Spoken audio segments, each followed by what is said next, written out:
Welcome to episode 10 of Untangled Faith.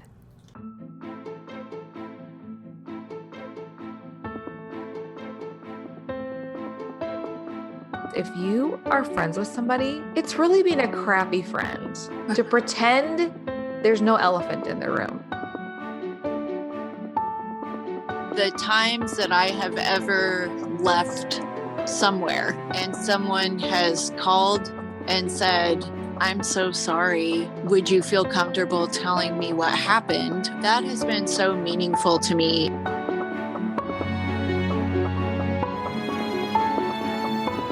This is Amy Fritz, and you're listening to Untangled Faith, a podcast for anyone who has found themselves confused or disillusioned in their faith journey. If you want to hold on to your faith while untangling it from all the things that are not good and true, this is the place for you.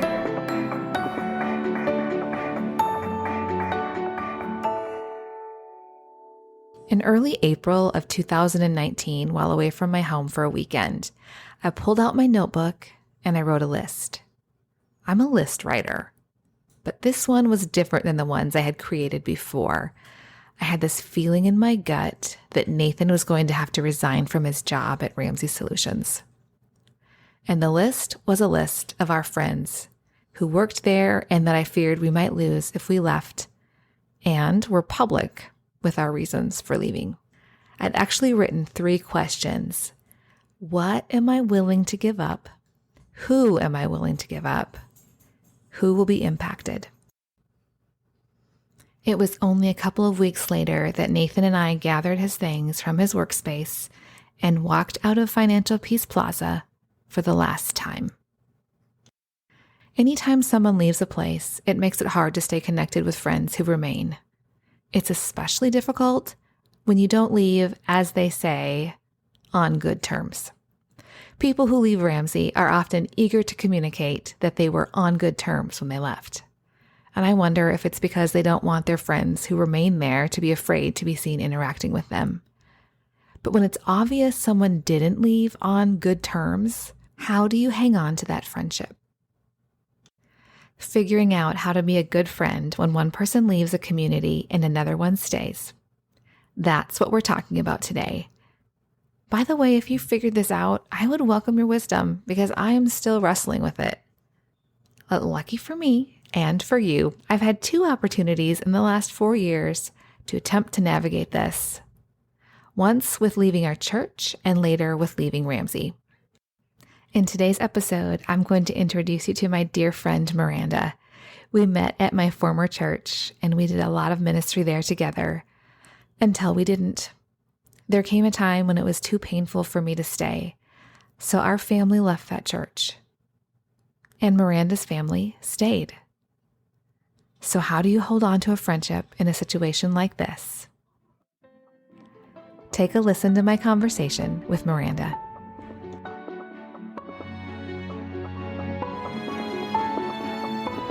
What do you do and how do you hang on to friendships? Is it possible? What makes it work when one person leaves and the other person stays? It was 2017. Wow. I know. I feel like so many things have happened in the world since 2017. Yeah. We had tried to leave a year prior, 2016. Mm-hmm. And then thought, well, maybe it'll be okay. And maybe we don't have to leave. But I remember being really emotional when I told you in 2016 that we were leaving. I sobbed. I don't remember how emotional I was a year later when we were like, okay, the things that we thought would be better. It didn't get better. And I called you. I'm sure I called you. Yeah. And or emailed you. I probably did both. Yeah.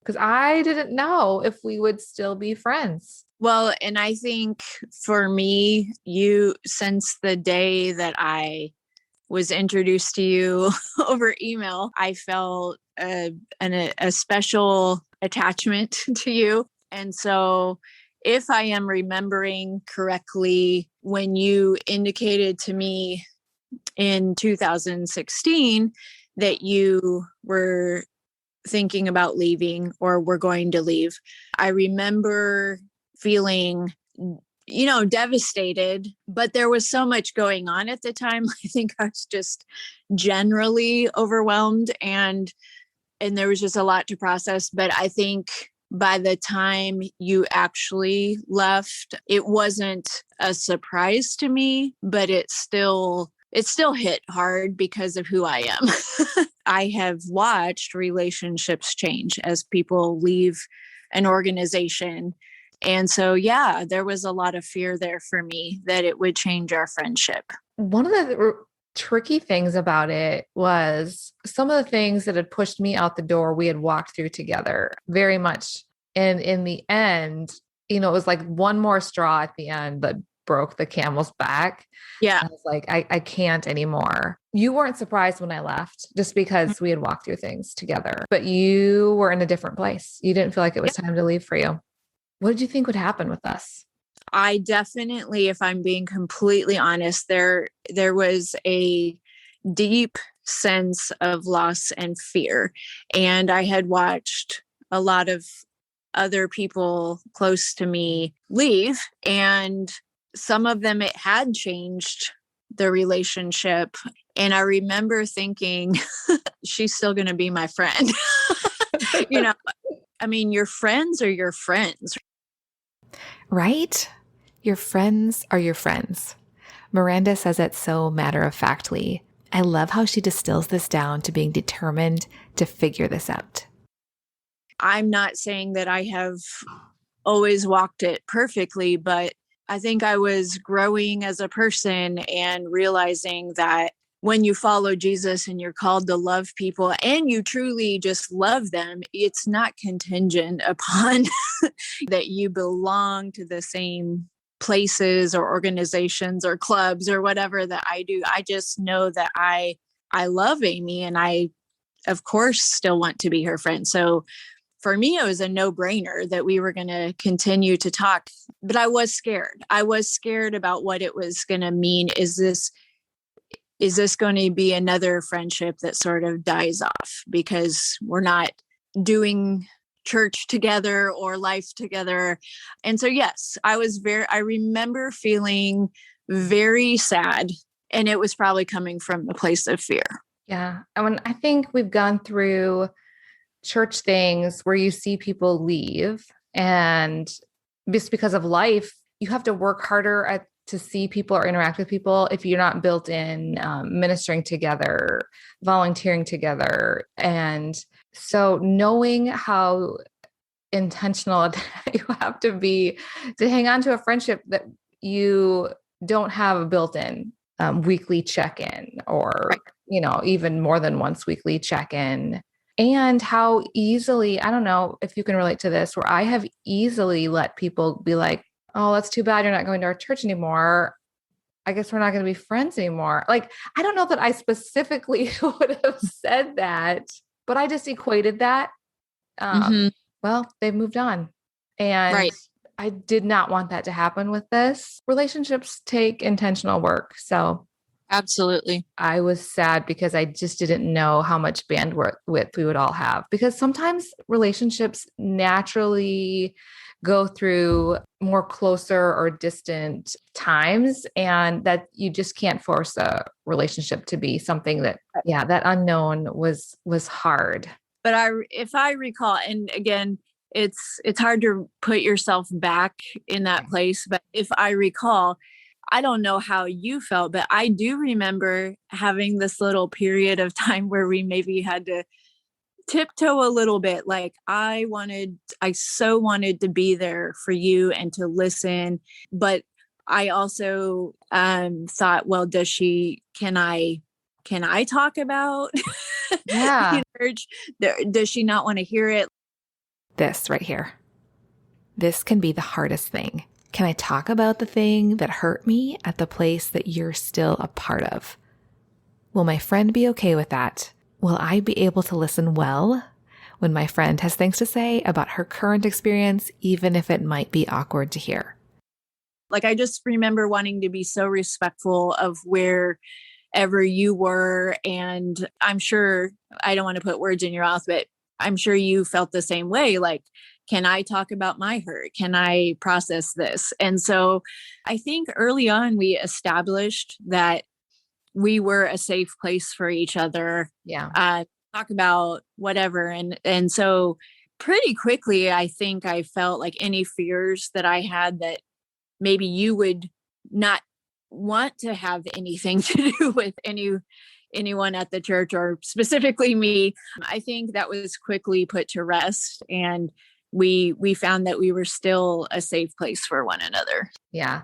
And I think part of that may be that I was okay with hearing good things. I knew you weren't ready to leave, and I didn't know if you would ever leave. And I guess that wasn't my goal.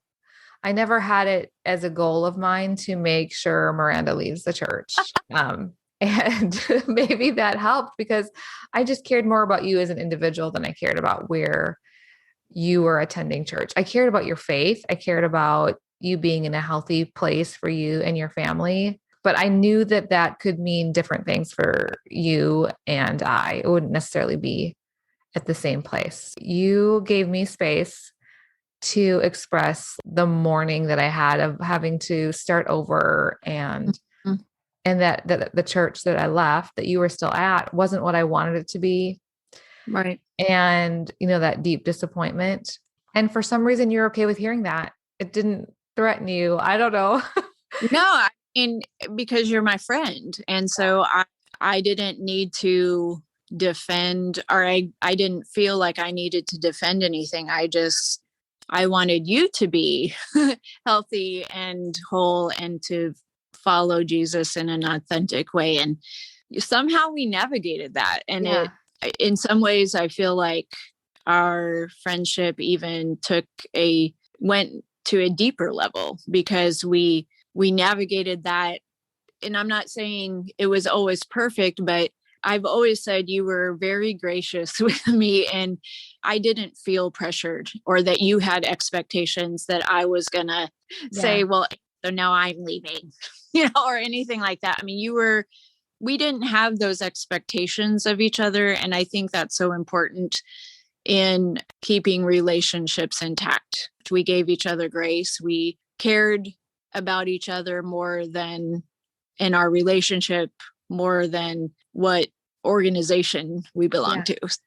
Part of it, maybe it was the right time. Mm-hmm. Where was there a time when somebody would leave the church that you would feel like you would have had to defend the church to them, or you would really not be comfortable talking about any painful experiences that they had? Yeah, no, I definitely, I would say that was part of who I was at the time. Like, I'm very much a positive, like rah rah cheerleader. And so, yeah, I mean, I think there probably was a time that I wasn't as open to hearing if someone was hurt or something happened. And I think as I grew as a person and spiritually, you just realize that sometimes things happen and you don't need to defend it, and you just can support someone and love them through it. And of course, truth is always important, but people need to be heard and they need to feel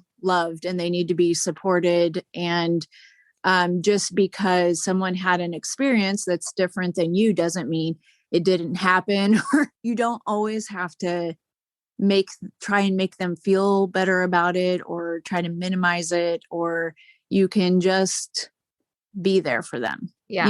You're not even making a judgment of whether you agree with the person or not. You're just saying, I believe you're hurting. Yeah. And it doesn't matter if I agree about all the other situations and circumstances with it, is that I care about you, you're hurting, and I'm sorry. Being able to handle nuance, I think, is part of maturing, is probably part of spiritual formation. As much as I thought growing spiritually would be about having more and more certainty, I think growing spiritually has shown me I don't understand a lot of things. And that means that if somebody's in a different place than I am, err on the side of grace. When you care about someone, you care that they're hurting. Yeah. Bottom line. Did anybody try to tell you that you should no longer talk to me or not have interaction with people that had left the church? I don't believe that anyone ever explicitly said don't do that, but I did in any church I've ever been at. I had always observed a pattern where someone leaves and then it seemed like people just don't associate with them anymore. Mm-hmm. Sort of wondered about that. It wasn't ever an explicit, we don't do this. I think that's why I felt sad and afraid when you left, is because I had just seen it truly change so many other relationships and friendships that I was just scared that was going to happen to us, even though maybe that was a little unfounded because we had been friends for so long and weathered many storms together. I wonder if part of it was that we walked through some of these painful things together. Yeah. And so you absolutely knew that my experience was real. I don't think you would have questioned it, but I mean, in this case, there could have been no blindness. You know, you had a front row seat right in the middle of everything. So I think part of that hard thing was that just knowing that it's true is hard. I think knowing that's a place that you care about and that has contributed to your spiritual development has hurt other people that you care about. Bingo. And it was hard to grapple with that. You know, anyone who knows me knows I don't like conflict. There was a lot of time spent in prayer. I could let myself think about it for a little bit and then I would have to move on to something else. And then I would go back in and pray about it some more. It's like you have these two things that you're holding in each hand and they're two different things. And you're like, what do I do with this? How you approach this makes all the difference. I'm positive that Miranda's willingness to hold this tension saved our friendship. Yeah, they both exist. Yeah. Yeah. One of them doesn't make the other thing not exist. Why did you stay? That's a great question. I think because I saw that God was moving and working and that there were so many good people there. And if I'm being honest, I definitely felt a sense of loyalty. That's where I had gone. My family grew up, my kids grew up there. And I just am a hopeless optimist sometimes when it comes to things that I believe in and places where I have connection. I chose to focus on the good that was there. And I just also felt that God was wanting me to stay. And in my heart, I knew I wasn't supposed to go. Yeah. And I guess only in retrospect can you really know. 4 years later, you can be like, oh, I had something else I needed to do. I had a few other things God really wanted me to be a part of. He sort of wrapped up all the things. And it just felt like now is the time. I mean, I definitely look back and I know that God did not want me to leave yet. It wasn't my time. And so sometimes people throw that out and you kind of think, oh, sure, that's just that's just their excuse. But yeah, I believe people when they say that. I think that God gives you a clear, it's time or it's not time. And we have to respect that. You really can't be like, you said the Lord was leading you, but I don't believe you. Yeah. And just like you knew that it was time for you to leave and I didn't question that. So much of your spiritual formation was at this church. But then, so many things are really changing and shifting and starting around 2016. I think that helped us too, because we had talked through a lot of things that we had even seen in the church at large and in politics and just learning. I think by the time I left, we both were in the same place of realizing that it can be unhealthy to pledge a loyalty to an institution over caring about your relationship with Jesus, that it's not the same. Being loyal to a church isn't the same thing as following Jesus.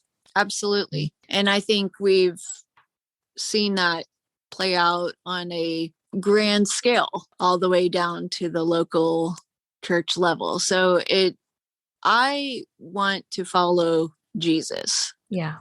Period. This reminds me of my conversation with Ryan Ramsey on episode 7. He said, what happens when loyalty creeps in a toxic way it actually causes us to contradict what we believe about sin. And so we start to treat people and systems and communities as though they are inherently good. Miranda is modeling here, pushing back against toxic loyalty.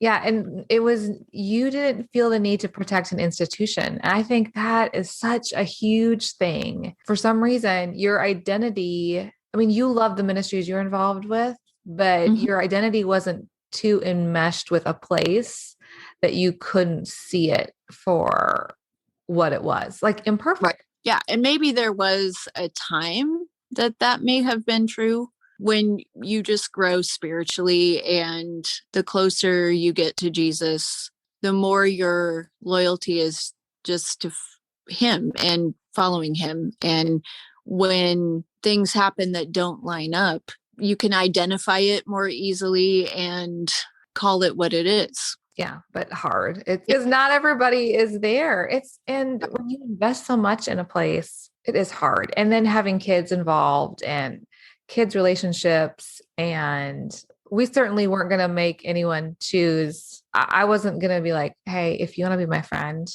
Miranda, you need to see it like I see it, and you need to do what I do.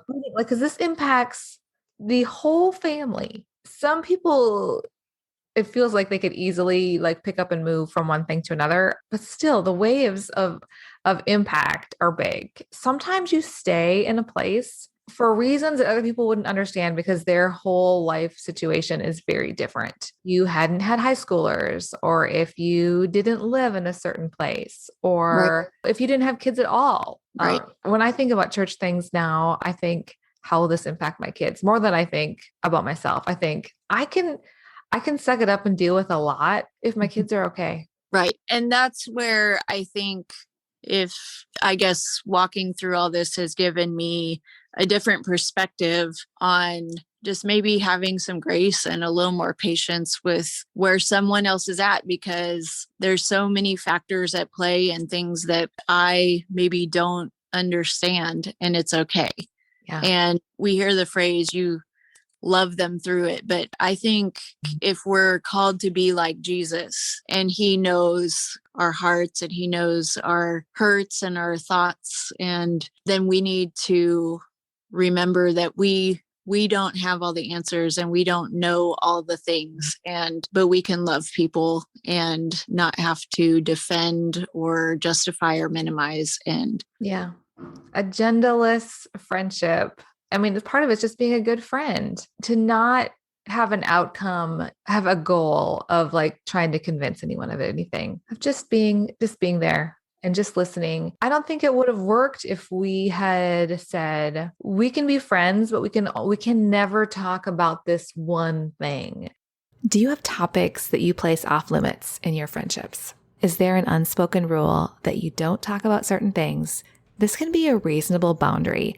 However, if this off-limits topic is about a huge thing that happened to your friend and you don't address it because it feels awkward to do so, or you're afraid of where the conversation might go, you need to ask yourself if you're really being a good friend in this situation. Right. I think if we like drawn a box around a certain area, I mean, we could have had a surface level friendship, but I don't think it would have been really worth the investment. I don't really do small talk. So I want to talk about the things that really matter. And when I've seen this with friends in leaving Ramsey, is that, some people that stay, they don't really want to hear what you have to say. And I understand that, there is having healthy boundaries and understanding what you're ready to talk about and what you can't talk about is all, it's a valid question. It's a valid thing to think about. But at a certain point, I think people have to realize if you are friends with somebody, it's really being a crappy friend to pretend there's no elephant in the room. Right. Like, what is the point of that? That's not a good friendship, to be like, we will never speak of this thing that really hurt you. And I'm really grateful that you didn't like just throw a blanket over the elephant and were like, we are going to talk about, I don't know what, because we had so much church life and our relationship was birthed there and doing ministry together and caring about all those things. So to say we can no longer talk about any of that, first of all, it's really awkward. Yes. And second, that's a crappy friend. I just have to say it. Yep. I agree. And the times that I have ever left somewhere and someone has called and said, I'm so sorry. Would you feel comfortable telling me what happened or why? And then truly listened. That has been so meaningful to me. And that's what I want to take away when I encounter in the future. And listen, I have gotten it wrong more times than I have gotten it right.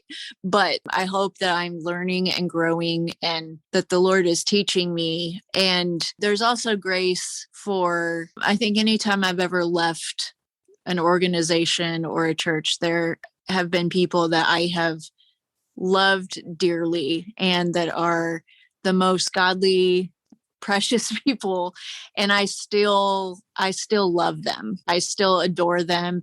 There's a ton of people that if I sat across the table from them today, we could pick up where we left off. And I do think that's what makes it all so complicated and hard. You're holding your hurt with also a deep love, and you see so much good. And so that's what makes it complicated and hard, but worth keeping relationships intact when you can. There wasn't we can't talk about this, and there wasn't a forcing someone to talk about something that they didn't want to talk about. When there were good things happening after we left at the church, I wasn't going to shut you down from saying those things. I bet it was probably hard for you to be like, hey, this great thing happened and you're not here anymore. And because you're sensitive. I never wanted you to think you couldn't tell me about good things that were happening. We were navigating it carefully. Like I would say, please tell me if you don't want to hear anything.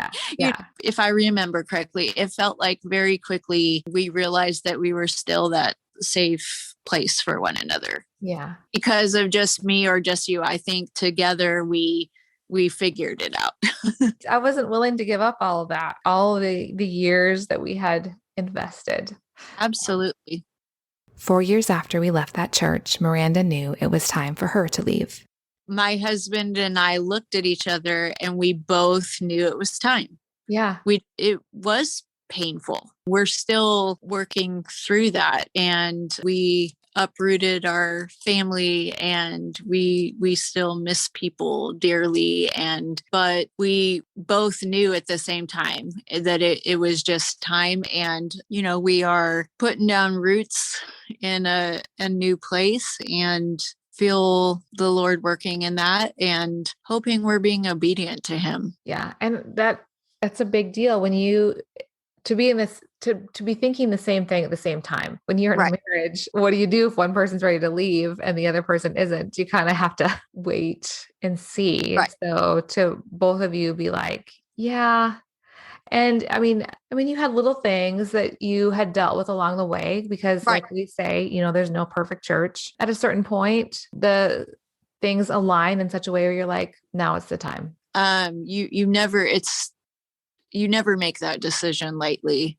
I mean, also I might add, I'm so grateful for the time that we spent there, and I wouldn't be who I am today if it weren't for what I learned and the people I met. So when I look back on that, it's not in a bad way. It is, I know God had us there for a reason. I know he blessed us in so many ways. Now it's just he's writing a new chapter.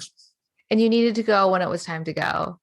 I remember, and I'm going to butcher this quote, so I'll have to look it up later. Around the time that we left, Beth Moore had shared something online that said the trouble that we would avoid if we were willing to learn the art of good goodbyes and being willing to walk away sad instead of waiting until we're mad. She said it's so much better than that. But I thought, oh my goodness, the art of good goodbyes. That's really true. And part of it has to do with paying attention to when the time is right. That is so true. And I can look back and think of so many times that I just absolutely blew it. And I hope I'm learning to do it better every time. Yeah.